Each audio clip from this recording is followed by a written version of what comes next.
Você tem medo do purgatório? Veja o que diz São Francisco de Sales sobre isso. 10 coisas que São Francisco de Sales vai dizer sobre o purgatório. Retirado do livro Tenhamos Compaixão das Pobres Almas do Purgatório, de Monsenhor Ascânio Brandão. Muitas pessoas sentem medo do purgatório, têm receio das almas do purgatório.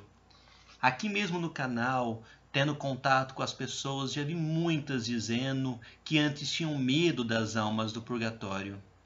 Hoje, como pouco se fala sobre o purgatório, existe às vezes até algumas ideias erradas sobre o purgatório.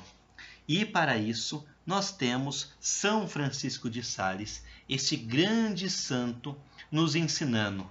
São Francisco de Sales vai falar para todos nós, vai nos ensinar, mas principalmente para aqueles que têm medo do purgatório. Ele nos diz: a maioria dos que temem o purgatório é muito mais por interesse e amor de si mesmos do que pelo interesse de Deus. E daí que falam só das penas daquele lugar e nunca falam da felicidade e da paz que desfrutam as almas que lá estão.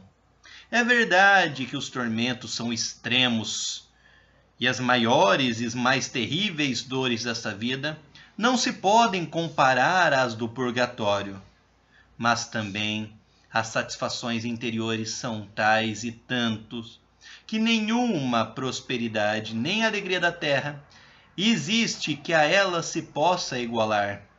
Se é uma espécie de inferno quanto à dor, é um paraíso quanto à doçura que a caridade difunde no coração. Caridade mais forte do que a morte e mais poderosa do que o inferno. Feliz estado mais desejável que temível, pois suas chamas são chamas de amor e de caridade. São penas terríveis, sim, pois elas retardam a hora da visão de Deus e de amar a Deus e louvá-lo e glorificá-lo por toda a eternidade. É sim um tormento, mas também uma alegria das santas almas do purgatório. E São Francisco de Sales continua: não devemos apenas insistir no tormento daquele lugar de expiação, mas que se procure dar às almas uma ideia também consoladora de como é o purgatório. Vamos ver 10 pontos que São Francisco de Sales disse. Primeiro, as almas do purgatório estão numa contínua união com Deus e perfeitamente submissas à vontade de Deus. Não podem deixar essa união divina e nunca podem contradizer a divina vontade como nós neste mundo.